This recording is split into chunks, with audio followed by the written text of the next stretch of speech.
तो हेलो बच्चों, आभा YouTube channel के बोर्ड आभा सेक्शन में स्वागत है बच्चों। तो बच्चों आज हम आपका जो सेक पेपर है, एईसीसी का पेपर है साइंस एंड लाइफ, उसका हम बहुत ही इंपॉर्टेंट आपका मटेरियल लेके आए हुए बच्चों, जो कि आपके एग्जाम में लगभग हर साल पूछे जाते हैं, है ना।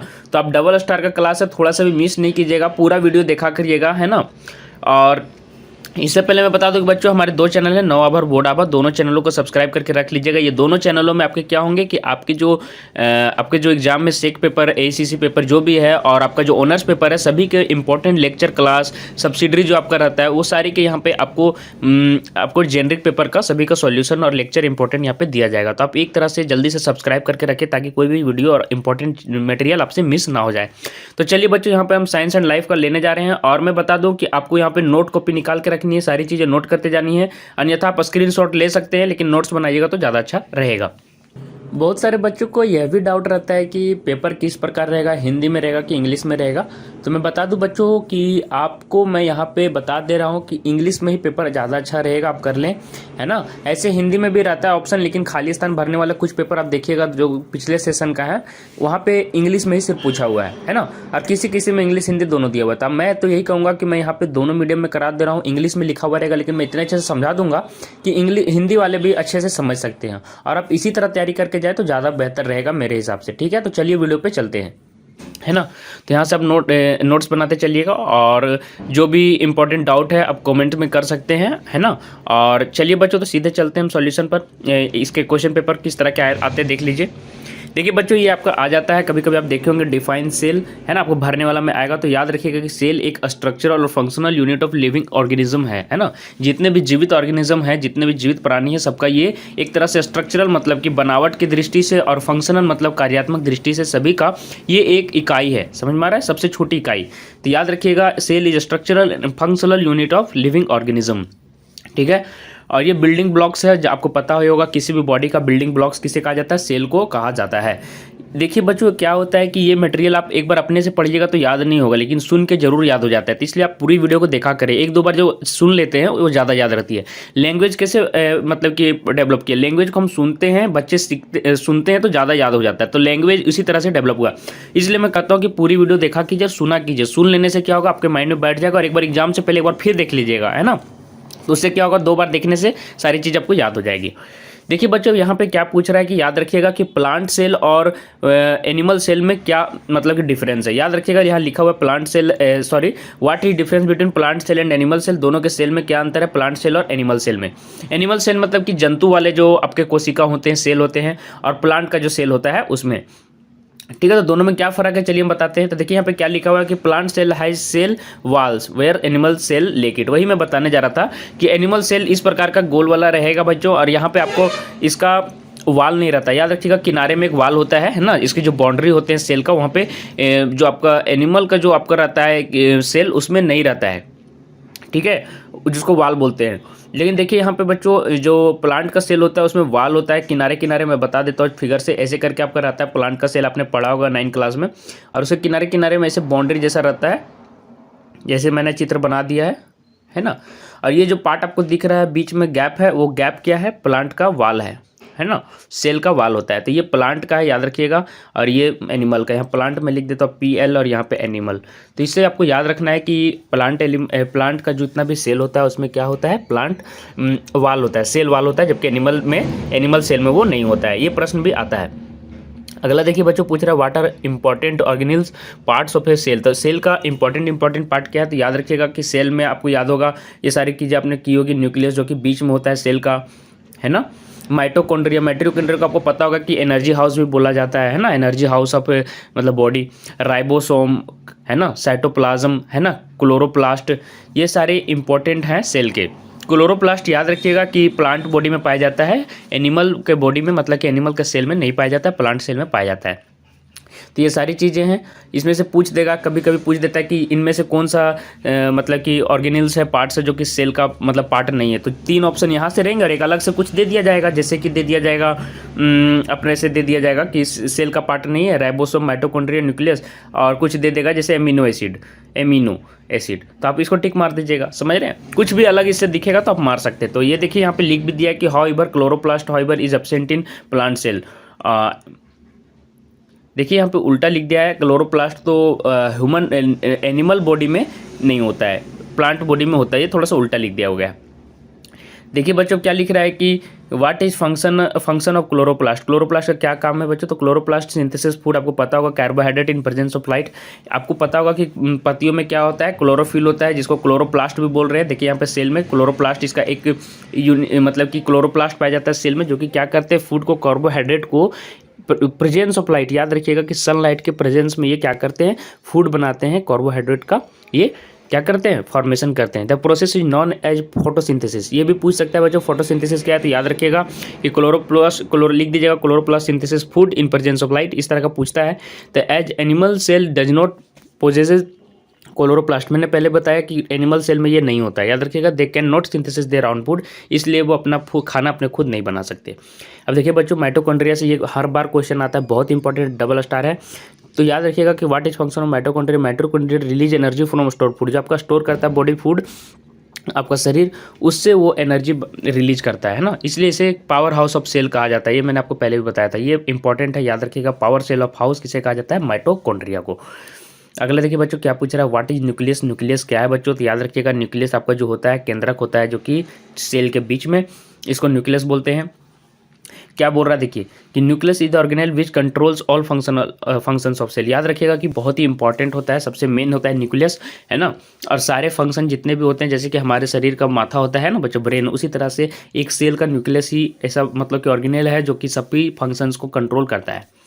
अगला देखिए क्या पूछ रहा है बच्चों, what are the parts of nucleus. Nucleus का पार्ट्स यहाँ पे पूछा जा रहा है बच्चों, तो देखिए याद रखिएगा कि न्यूक्लियस जो होता है बीच में, उसका भी किनारे किनारे मेम्ब्रेन होता है, उसको क्या बोलते हैं, न्यूक्लियस मेम्ब्रेन बोलते हैं बच्चों, है ना। जिससे यहाँ वाले जो मतलब ऑब्जेक्ट्स हैं, लिक्विड है, ये यहाँ पे आता जाता है इसके थ्रू, किनारे वाला जो दिख रहा है वो, तो उसको क्या बोलते हैं, मेम्ब्रेन। और देख लीजिए बच्चों न्यूक्लियर प्लाज्म, क्रोमेटिन मटेरियल्स, ये सभी इंपॉर्टेंट पार्ट है न्यूक्लियस के, याद रखना है। Chromatin materials later on form chromosomes, ये याद रखना है कि क्रोमेटिन जो होता है न्यूक्लियस में, वो आगे जाके क्या बन जाते हैं, क्रोमोसोम्स बन जाते हैं, क्रोमेटिन।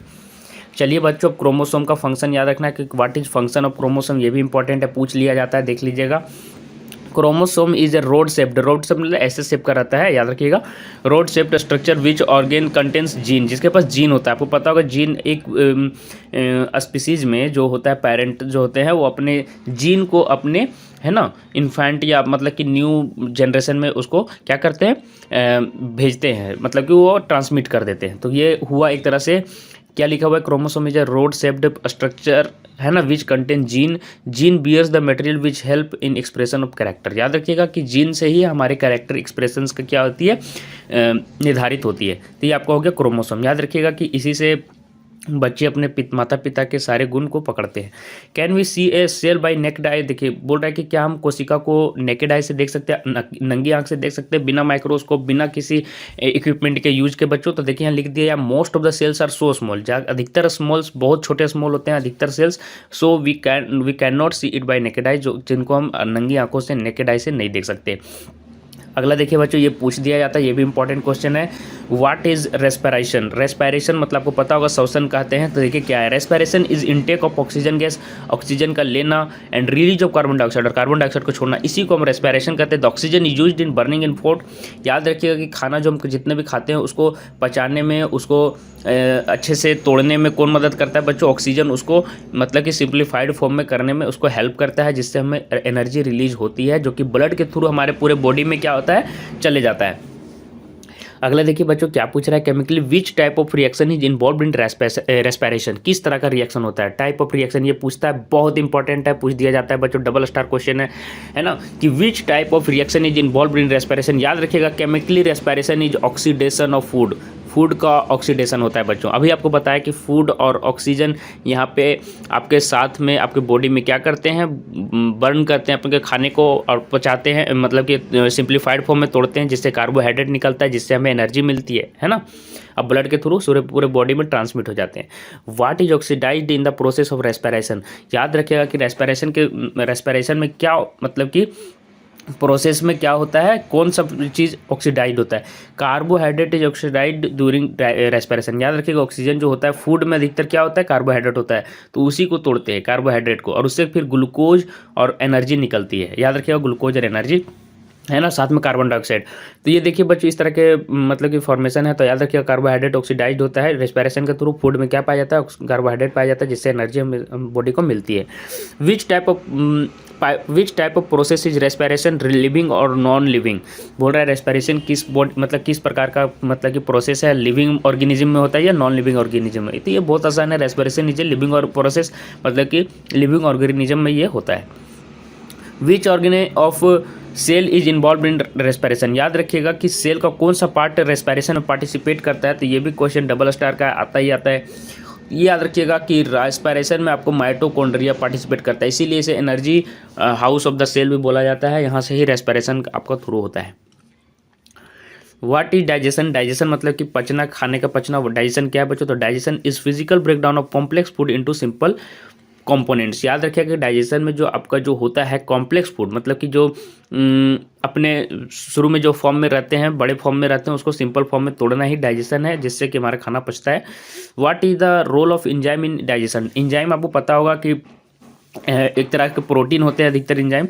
तो ये क्या करते हैं, हमारे खाने को डाइजेस्ट करते हैं ना। तो देखिए यहाँ क्या लिखा है, enzymes work as bioplast bio catalyst. Catalyst आपको पता होगा क्या होगा, आपने पढ़ा होगा, अपने इंटर में भी पढ़ा होगा। कैटलिस्ट क्या होता है बच्चों, कैटलिस्ट याद रखिएगा किसी भी रिएक्शन को, केमिकल रिएक्शन को फास्ट रूप में करने के लिए कैटलिस्ट का यूज किया जाता है, जो कि रिएक्शन को फास्ट कर देता था।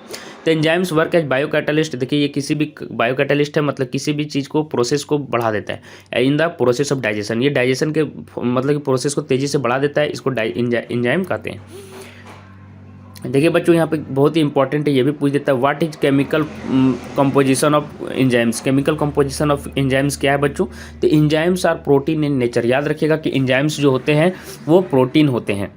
Name the organs which digestion takes place. देखिए वेयर डाइजेशन टेक्स प्लेस बोल रहा है, वैसे वैसे ऑर्गन्स का नाम बताना है बच्चों जहाँ पे डाइजेशन होता है, वैसे वैसे अंग का नाम बताना है जो कि खाने के पाचन में क्या करते हैं, भाग लेते हैं। तो याद रखिएगा डाइजेशन टेक्स प्लेस इन कहाँ पे भाग लेता है बच्चों, डाइजेशन माउथ से शुरू हो जाता है। आपको पता होगा माउथ में बच्चों याद रखिएगा कि एक लार निकलता है जिसको सलाइवा बोलते हैं बच्चों, ये भी पूछा जाता है सलाइवा, है ना। तो ये आपके भोजन को मतलब कि कॉम्प्लेक्स फूड फॉर्म को आपको सिंपलर फॉर्म में आपको क्या करता है, तोड़ देता है।